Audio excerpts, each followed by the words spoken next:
Texto motivador, Os Lusíadas, canto 10.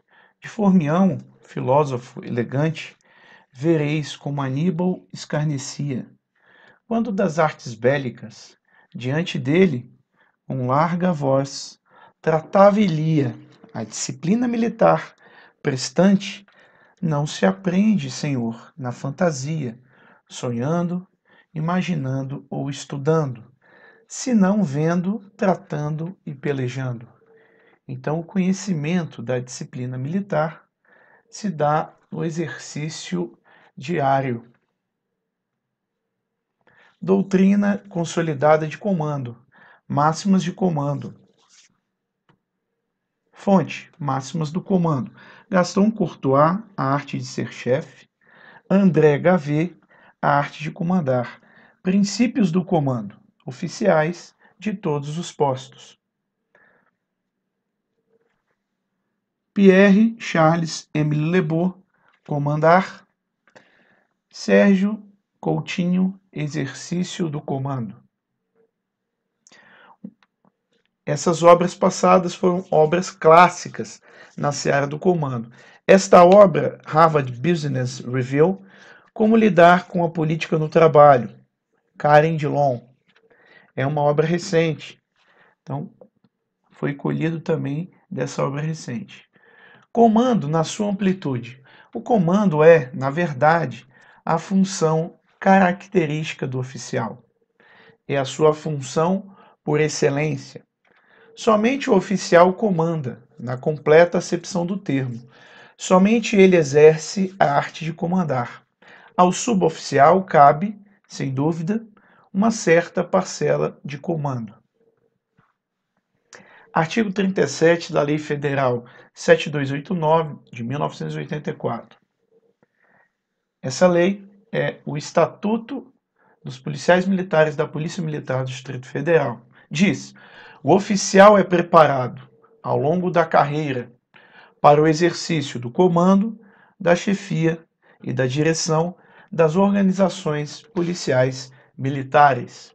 Então, o propósito do oficial é o comando, e ele é preparado desde o início da carreira até o final para tal.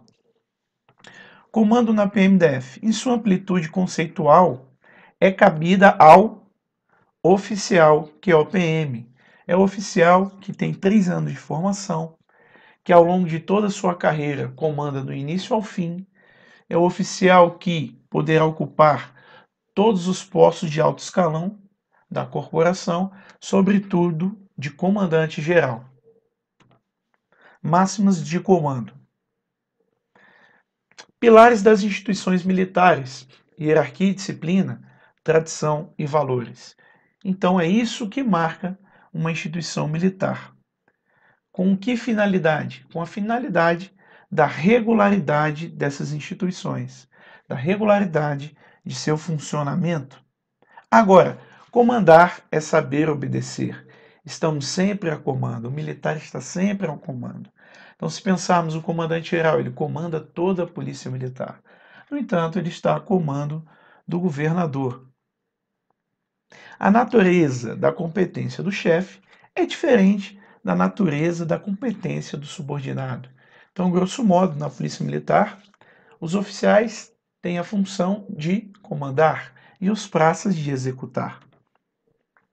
As forças devem concorrer para a obra comum, coordenação, ou seja, o comando deve buscar coordenar todos os esforços em direção à obra comum, ao bem comum, ao cumprimento da missão. Todas as obras são unânimes em dizer a necessidade de conhecer da natureza do ser humano, visto que o comando é realizado sobre seres humanos, sobre comandados seres humanos. O êxito ou fracasso da tropa é responsabilidade de seu comandante. Nunca transfira a responsabilidade ao subordinado. Se a unidade vai bem, é responsabilidade do comando. Se a unidade faz mal, vai mal, é também a responsabilidade do comando, do comandante. Avaliar e decidir. deve ser o natural do ofício do oficial. A todo instante, o oficial deve avaliar e decidir. Cumpra-se a cadeia de comando. A cadeia de comando é um instrumento para favorecer a direção e o controle, possibilitando assim o bom comando. Dê poucas ordens, aquelas dadas fiscalize-as. O oficial é o guia, o exemplo, ou seja, o exemplo atrai e arrasta. O oficial instrui e educa sua tropa, transmite valor e agrega o caráter de seu subordinado. Isso deve ser feito diariamente. Primeiro, o bem do serviço, logo após, o bem da tropa. Busque e realize a verdade e a justiça.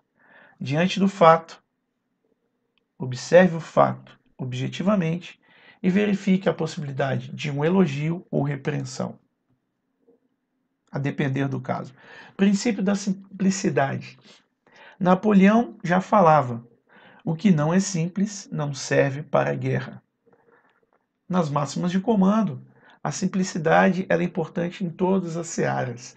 Poderemos destacar a simplicidade no comando, numa ordem, no sentido de que ela seja direta, simples e concisa. Conheça a causa do erro para tirar ensinamentos para o futuro. Não se deve agir sobre as consequências dos erros, aos efeitos. Para se eliminar o erro, deve-se atuar em suas causas e, dessa forma, o eliminá-lo e possibilitar a melhoria. Binômio do comando: confiança e lealdade recíprocos. Punição moral do grupo: assentimento geral dos camaradas. É um instrumento importante no sentido de que o grupo procure estimular aquelas condutas favoráveis à coletividade e desestimular aquelas condutas favoráveis ao indivíduo, à pessoa, isoladamente. Conheça integralmente o seu subordinado. Para ter um bom comando, para ter um bom acesso ao seu subordinado, procure saber qual é o seu propósito, quais são os seus interesses, como ele pensa, como se processa o seu pensamento, qual é o seu perfil, qual é a sua personalidade. É uma pessoa... essa pessoa, por exemplo, é uma pessoa que é tímida ou não? Aí a forma de abordar deve ser buscada da melhor forma. Não imita opiniões e preferências pessoais. Isso aqui não há relevância para o serviço. Seja um exemplo total, ou seja, faz-se necessário ser um exemplo no trabalho e fora dele. Lembrando que o RDE atua sob a vida particular do militar. Autocontrole é imprescindível, hoje em dia chamada inteligência emocional. É um atributo muito importante para o comandante. A humildade é a chave mestra da vida. Humildade é um sinal de inteligência, que não se confunde com subserviência ou servilismo. Por outro lado, a arrogância é um sinal de burrice, porque impede a apreensão de novas coisas na medida que se coloca superior a outras pessoas. Errou na ordem ou alterou-se o estado das coisas. Aqui é dito o seguinte: quando é dada uma ordem, quando você deve a retificar. No caso de ter efetivamente errado, ou se tiver alterado o estado das coisas. Então, sobretudo no caso do erro, o comandante ele tem que humildade para diante da tropa reconhecer e a retificar. Esteja presente nas crises e emergências e elimine as rivalidades internas. Promova a harmonia da unidade. Comandante ruim é aquele que, diante de crises e emergências, ele some. Isso não é aceitável. O comandante deve buscar neutralizar as rivalidades internas, as rusgas, no sentido de promover a harmonia da unidade, a sua regularidade.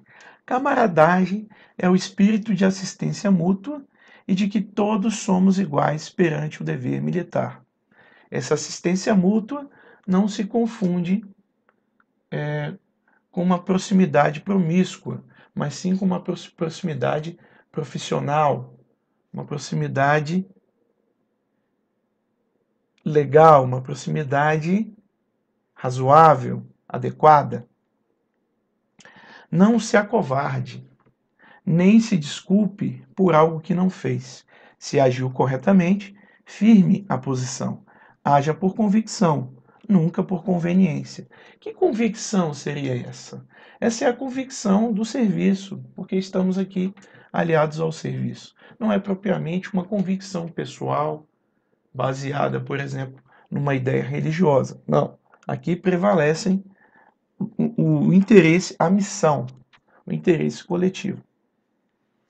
Lembrando que sempre um erro não justifica um outro. Então, o erro do superior não irá justificar o erro do subordinado. Pontuemos aqui a máxima de comando número 9, cumprimento da cadeia de comando. Cadeia de comando é a sucessão hierárquica de comandantes, representando a configuração visível da estrutura de comando. Define quem comanda quem e, consequentemente, a quem cada comandante é subordinado. Isso garante a capacidade de direção e controle. Continuando, se há imperiosa necessidade de obrigar um chefe a dar ordens diretamente a um oficial ou graduado, deverá comunicar isso logo que possível à autoridade intermediária. Pode-se concluir que as ordens superiores devem seguir o canal de comando da autoridade superior ao comandante imediato. É por meio deste e, por meio deste, ao seu subordinado. A cadeia de comando vale de cima para baixo e de baixo para cima. A cadeia de comando deve ser cumprida. No entanto, excepcionalmente ela pode ser quebrada se houver uma imperiosa necessidade. E havendo essa imperiosa necessidade, no primeiro momento, a autoridade intermediária deve ser comunicada. Vamos à máxima de comando: busque a verdade e a justiça. Dê a cada um o que merece, elogios e censuras, conforme os fatos ocorridos. Não se deixe levar pelas rusgas contra os desafetos ou pelas preferências a favor de seus peixes. Cuidado com as fofocas e as maledicências. Verifique os fatos antes de tomar qualquer providência, bem como escute os dois lados da situação. Decisão. Sempre avalie o cenário e decida. A decisão deve ser justificável. Existem decisões imediatas e aquelas bastante pensadas. Circunstancial. Nunca deixe de decidir por medo. Identifique a causa da sua não decisão.